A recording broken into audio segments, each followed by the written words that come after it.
नमस्कार, अस्सलाम वालेकुम, सत श्री अकाल, आदाब। तो यहाँ पे आज हम नेक्स्ट जो एक्सरसाइज है, नेक्स्ट जो हमारा क्वेश्चन बचा हुआ था, उस क्वेश्चन के बारे में देखिए यहाँ पे हम बात करेंगे। देखिए हमारा नेक्स्ट क्वेश्चन जो है हमारा 13 नंबर का बचा हुआ था। काफ़ी इंटरेस्टिंग क्वेश्चन है और इस इंटरेस्टिंग क्वेश्चन से आपको काफ़ी कुछ सीखने के लिए मिलेगा। देखिए यहाँ पे सबसे पहले क्या दिया हुआ है, क्वेश्चन को हमें सबसे पहले समझना है। देखिए क्वेश्चन समझने के लिए क्या करेंगे कि सबसे पहले हमें इसको स्टेबल कर लेते हैं। हाँ, वेरी गुड, स्टेबल हो गया।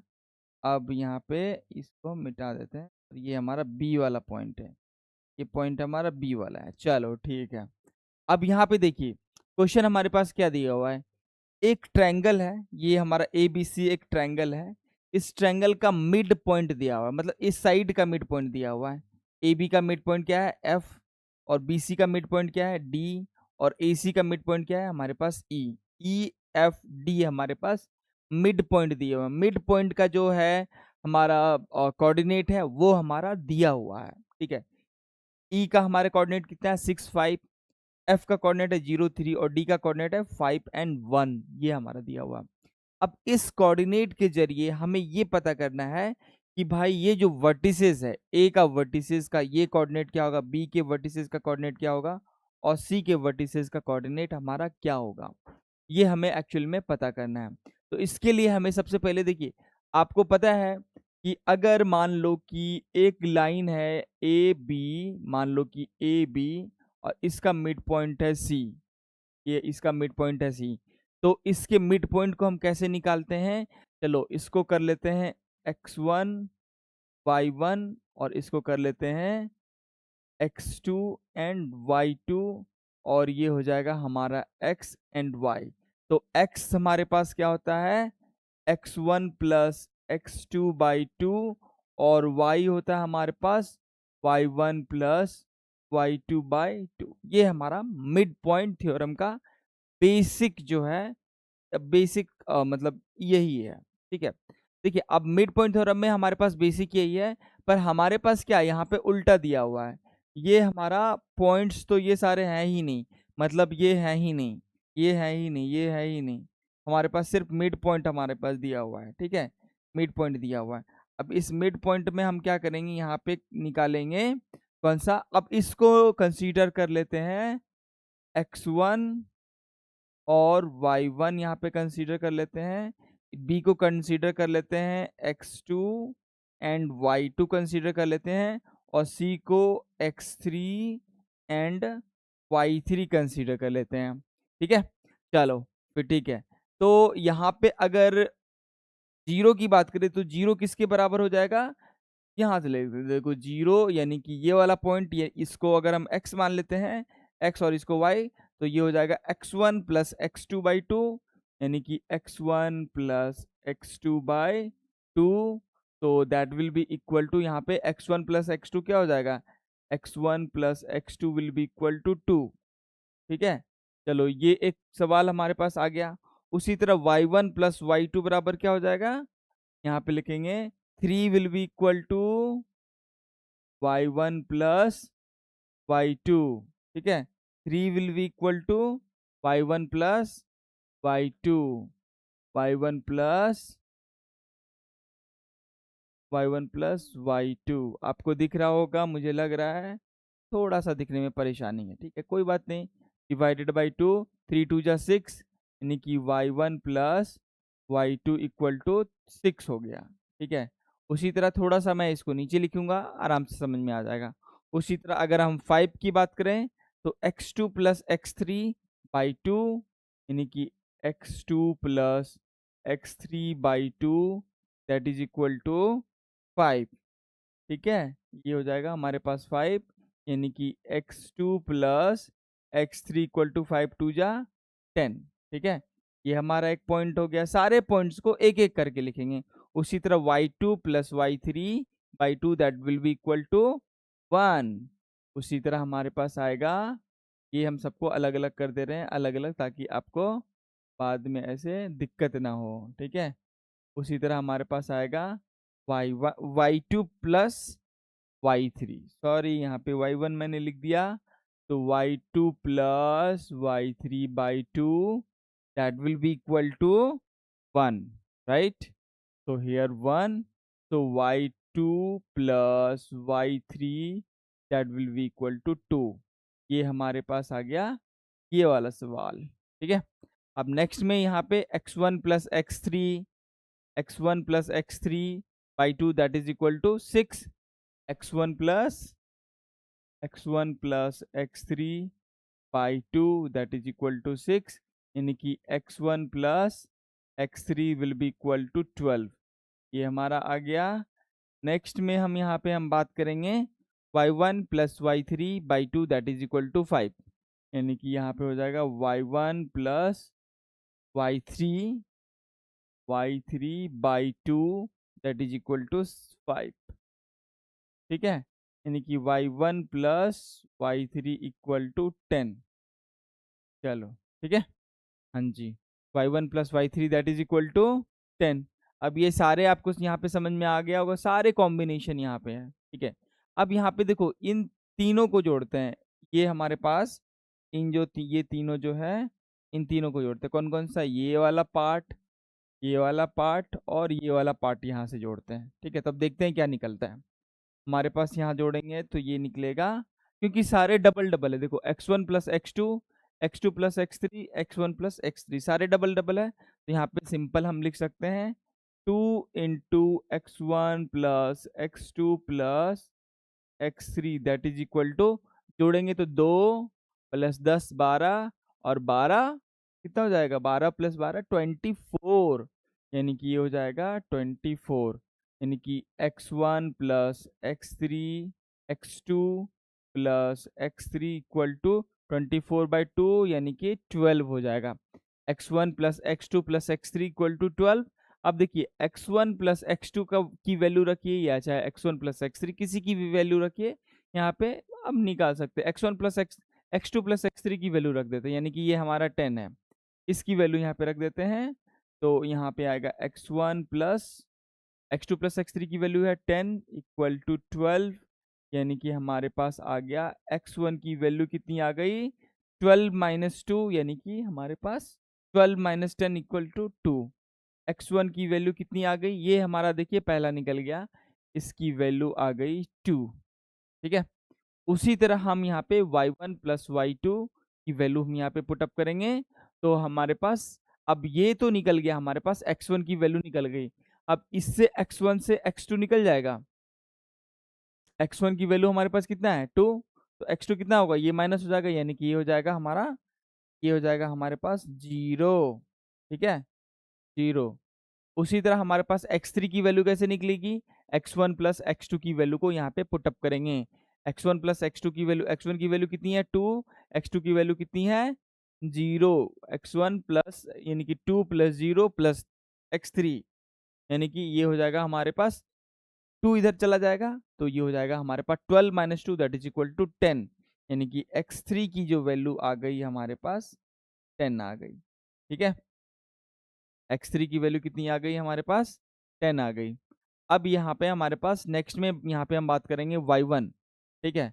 तो यहाँ से आप सेम एज इट इज करके y1 plus y2 plus y3 इस सब की वैल्यू को आप आराम से फाइंड कर सकते हो, सेम ऐसे ही मेथड लगा के। कमेंट में आप जरूर इसको बताएं कि y1 plus y2 plus y3 हमारा क्या हुआ है, ठीक है। मैं कमेंट में आपकी जवाब का इंतजार रहेगा मुझे, ठीक है। नेक्स्ट में चलिए एक्सरसाइज 14 की यहाँ पे हम बात करेंगे, मतलब 14 नंबर सवाल। देखिए 14 नंबर सवाल में क्वेश्चन क्या है, how many intersection are referred to as 4-3। 4-3 में हमारे पास कितने इंटरसेक्शन यहाँ पे है, एग्जैक्टली 1 यूनिक इंटरसेक्शन यहाँ पे आएगा। अब देखिए सवाल पहले हम ना सीधे जो हमारा मेन सवाल है हम उस पे जाते हैं, मेन वाला जो लिखा हुआ है, ताकि वहां से हमें आराम से समझ में आ जाएगा। देखिए ये 13 तक हो गया हमारा, 13 तक हो गया। 14 नंबर देखिए, एक सिटी हैज 2 मेन रोड, एक सिटी है, मान लो कि ये हमारा एक सिटी है, ठीक है। एक सिटी में 2 मेन रोड है, तो 2 मेन रोड ये रहा और ये 2 main road. City has 2 main road and which across each other at the center of the city. These two roads are along with the north south direction and east west direction. All the other street of the city run parallel to the road and are 20 metre apart, मतलब road के parallel में है और 20 metre apart है। जितने भी city के यहाँ पे रोड्स हैं रोड के पैरेलल में है और 20 मीटर अपार्ट, और इसका मिड पॉइंट ये रहा, ठीक है। यहाँ से यहाँ तक ये इसके पैरेलल में है और 20 मीटर अपार्ट यहाँ पे दिया हुआ है, ठीक है। East west direction all the street of the city runs parallel, और 10 मीटर का हमारे पास जितने भी दिया रहा 10 street in each direction, her direction में 10 स्ट्रीट हैं और उनके बीच का जो गैपिंग है 10 मीटर का गैपिंग है, ठीक है। चलो तो बोल रहा है using 1 centimetre 200 equal to 200 metre. 1 centimetre में जब भी हम ग्राफ पे प्लॉट करेंगे तो 1 सेंटीमीटर हम कंसिडर करेंगे कि वो हमारा 200 मीटर के बराबर होगा। मतलब 5 सेंटीमीटर हमारे पास 5 सेंटीमीटर हमारे पास 100 मीटर के बराबर हो जाएगा। यहाँ पे वही हमारे पास दिया हुआ है, ठीक है।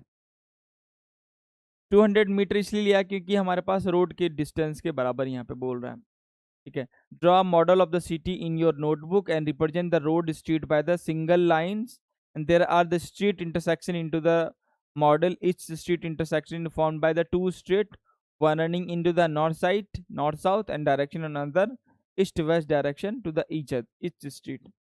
तो ये पूछ रहा है intersection of the refer to the following manner, if the second street running into the north south direction and fifth street into the east west direction meet at the same crossing, then we call this street intersection.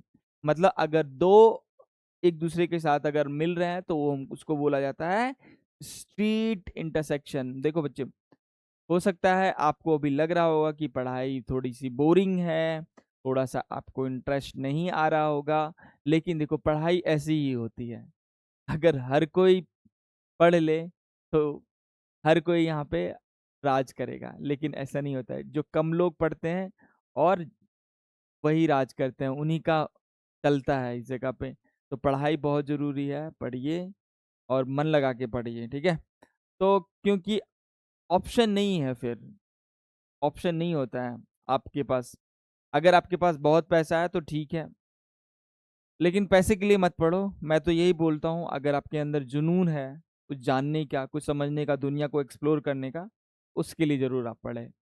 अगर आपके पास पैसे है तो ठीक है, अगर पैसे नहीं है तो भाई पैसे के लिए और आपकी जुनून दोनों के लिए आप पढ़िए, ठीक है। ये नहीं मैं बोलूँगा कि पैसे के लिए मत पढ़िए, आप नॉर्मल बने रहिए, गरीब बने रहिए। गरीबी एक बहुत बड़ी बीमारी है, इसे हमें जड़ से ख़त्म करना है, उसके लिए आपको पढ़ना ही पड़ेगा, ठीक है। तो गरीबी अच्छी चीज़ नहीं है, बहुत बेकार चीज़ है। जैसे बोलते हैं कि गरीबी में आपको इमोशन, ये सब कुछ नहीं, बकवास है। तो ये बहुत ही बेकार चीज़ है गरीबी, ठीक है। नेक्स्ट में यहाँ पे हम बात करेंगे ये वाला, तो हाउ मेनी स्ट्रीट इंटरसेक्शन, और यहाँ पे how many street intersection can be refer 3 4 और 4 3 में यहाँ पे स्ट्रीट इंटरसेक्शन के लिए बोल रहा है कि कितने कितने होंगे, ठीक है। चलो वो हम लोग देख लेते हैं। ये हमारा हो गया यहाँ। देखो पहला वाला स्ट्रीट इंटरसेक्शन के लिए अगर बोल रहा है 3 4 एंड 4 3, 3 4 यहाँ पे 4 3 यहाँ पे हमारे पास ले, तो इन दोनों का अगर करेंगे तो दो लाइन से हमारे पास सिंपल एक ही इंटरसेक्शन होगा। तो 3 4 और 4 3 का हमारे पास सिंगल इंटरसेक्शन। हाउ, और सेकेंड नंबर में बी में बोल रहा है how many intersection as the 3 4, इसमें भी हमारे पास क्या होगा 3 4 इंटरसेक्शन होगा। सिटी मैप हमारे पास दिया हुआ है, देखो ये हमारा सिटी मैप है और ये बाकी स्ट्रेट्स लाइन सारे हमारे पास दिया हुआ है, और ये हमारा आंसर। देखो east west street number, north south street number, ये हमारा दिया हुआ है, ठीक है।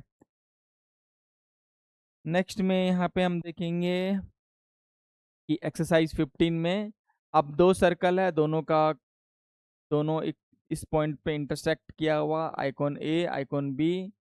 ये हमारे पास सेंटर हमारे पास दिया हुआ है, इतना कोऑर्डिनेट है, रेडियस इसका 80 है, इसका कोऑर्डिनेट इतना है, रेडियस इसका 100 है। इसका 100 रेडियस है, इसका हमारे पास 80 रेडियस है। इसका जो कोऑर्डिनेट है हमारे पास 100 और 150 का है, और इसका कोऑर्डिनेट है हमारे पास 250 और 230 का कोऑर्डिनेट हमारे पास दिया हुआ है।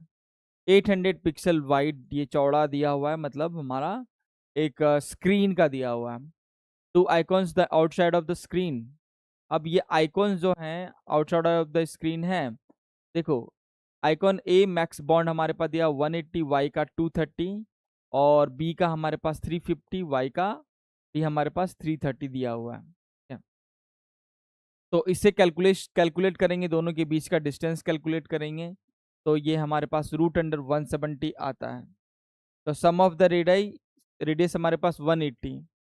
अब दोनों का रेडियस का सम कितना होगा 180, पर हमारे पास 170 आ रहा है, यानी कि हमारे पास क्या होगा, distance is less than the sum of the radii, और ये हमारे पास क्या करेगा, यस ये दोनों इंटरसेक्ट कर रहे हैं। सिंपल है, इसका डिस्टेंस फॉर्मूला पे लगा करके ये करना है। ठीक है, बहुत ज़्यादा इसमें रॉकेट साइंस है नहीं। ठीक है, नेक्स्ट में हमारे पास दिया हुआ है ज्योमेट्रिक प्रूफ के लिए बोल रहा है, चेक साइड्स डिस्टेंस फॉर्मूला। ये सारे कोऑर्डिनेट दिए हुए हैं हमारे पास, इन सब के कोऑर्डिनेट दिए हुए हैं। ठीक है, तो कैलकुलेट करना है, calculate side plus diagonal equal. तो यहाँ पे डायगोनल सम यहाँ पे देखेंगे, साइड्स देखेंगे, साइड इक्वल है, हाँ डायगोनल्स इक्वल है, डायगोनल्स इसके 20 एंड दोनों इक्वल्स इसके डायगोनल्स आ रहे हैं। ठीक है, आराम से निकाल लोगे, x1 minus x1 minus x2 का whole square, y1 minus y2 का होल स्क्वायर, रूट कर दोगे तो 10 आएगा, चारों साइड्स का इक्वल हो जाएगा। डायगोनल का हमारे पास √20 आ रहा है, डायगोनल्स भी हमारे पास इक्वल है, और यहाँ पे जो एरिया होगा साइड का स्क्वायर मतलब 100 का √10 का स्क्वायर, यानी कि हमारे पास 10 आ जाएगा। अब यहाँ पे एक पार्ट जो बचा हुआ है इसके, यहाँ पे चैप्टर समरी में हम आपको नेक्स्ट क्लास में आपको जरूर बताएंगे। लाइक कीजिए, शेयर कीजिए और सब्सक्राइब कीजिए हमारे चैनल को। Thank you so much, bye bye.